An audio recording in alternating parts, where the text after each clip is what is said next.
국내 신규 확진자는 95명이 확인되었고 해외 유입 사례는 15명이 확인되어 현재까지 총 누적 확진자 수는 24,988명입니다.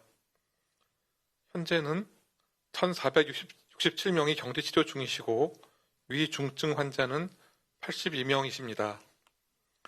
어제는 사망자 1분이 발생하셨고 누적 사망자는 439명입니다.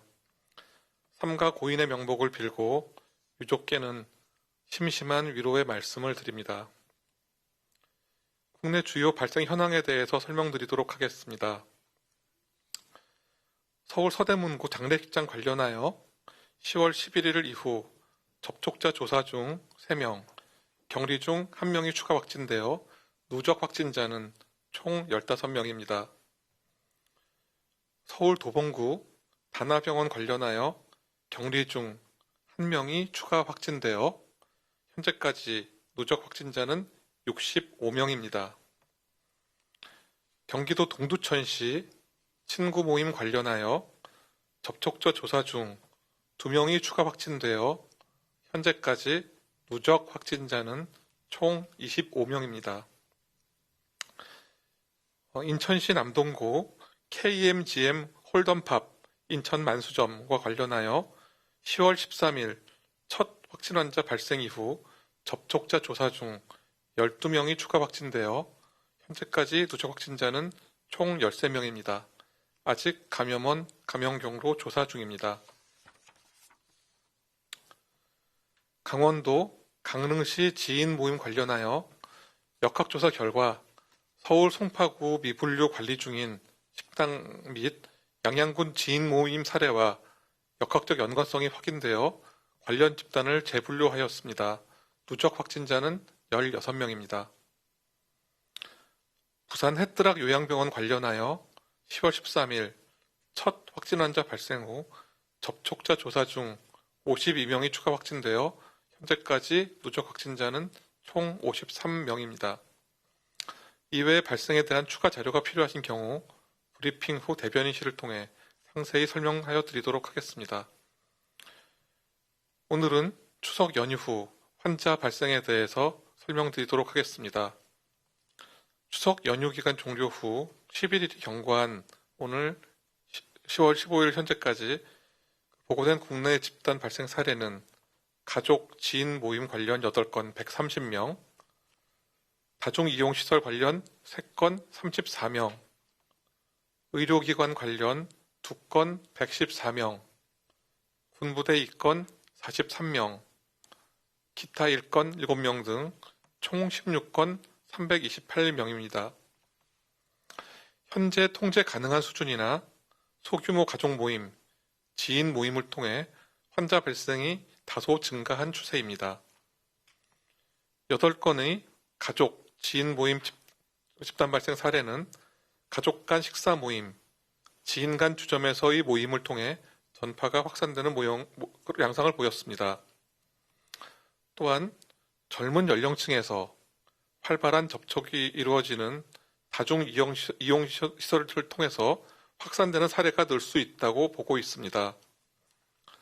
집합 금지와 제한 조치는 완화되었지만 밀접한 시설 내에서 가능할 수 있는 모든 안전 조치를 지켜주실 것을 당부드립니다. 방역당국은 지역사회의 소규모 발생이 병원이나 요양시설 등의 집단 발생으로 이어지는 경우를 우려하고 있습니다. 특히 어제는 확진자 95명 중 부산 햇드락 요양병원에서 52명의 환자가 발생하여 하루 발생의 55%를 차지하였습니다. 노인병원, 정신병원 또는 노인 주간 보호시설은 고령층, 기저질환자가 많고 감염률과 중증도도 높습니다. 방역대책본부는 중앙역학조사반을 파견하여 부산시와 함께 햇드락 요양병원이 위치한 부산시 만덕동 소재 9개 요양병원, 요양시설 등의 1,431명을 대상으로 긴급히 코로나 검사를 완료하였습니다. 다행히 양성인 분들은 없었으나 지역사회 환자 발생 가능성에 대비한 조치를 강화하고자 합니다. 방역대책본부는 수도권 소재 고위험 요양시설의 코로나19 선제적 검사를 추진하는 데 이어 지자체 합동으로 위험도가 높은 시설에서 검사를 지속 확대할 계획입니다. 그렇지만 지역사회 환자 발생이 집단 발생으로 이어지는 것을 검사를 통해서 확인하고 예방하는 것은 한계가 있습니다. 검사는 분명히 유용한 예방수단이나 그 의미는 검사 시점에서 감염 유무만을 확인할 수 있기 때문입니다. 즉, 오늘 검사에서 음성이 나왔다 하더라도 내일 감염이 될 수 있는 가능성은 항상 존재합니다. 따라서 가장 좋은 예방법은 꾸준히 방역수칙을 준수하여 감염의 가능성을 차단하는 것입니다. 오늘 10월 15일은 유엔이 지정한 세계 손씻기의 날입니다. 전 세계가 코로나로 고통받고 있는 상황에서 그 의미는 매우 각별합니다. 세계보건기구와 보건 전문가들도 세계 손씻기의 날을 맞아 코로나 예방을 위해 손씻기를 더 지켜달라고 강조하고 있습니다. 거듭 말씀드리지만 마스크와 손씻기는 가장 중요한 예방법입니다. 손을 씻으실 때에는 반드시 비누를 이용하여 30초 이상 흐르는 물에서 씻어 주십시오. 그래야 충분히 병원체가 제거될 수 있습니다. 손을 씻기 어려운 환경에서는 손소독제를 이용하는 것도 도움이 됩니다. 코로나 바이러스는 미생물학적으로 비누와 손소독제에 저항성이 강하지 않은 바이러스입니다. 이를 활용하면 충분히 제거가 가능합니다. 미국 질병통제센터 분석 자료를 인용하여 말씀드리면 단순히 손 씻기를 통해서도 감기나 인플루엔자와 같은 호흡기 질환의 20% 정도의 발생 위험을 줄일 수 있습니다. 이 숫자가 의미하는 것은 매우 큽니다.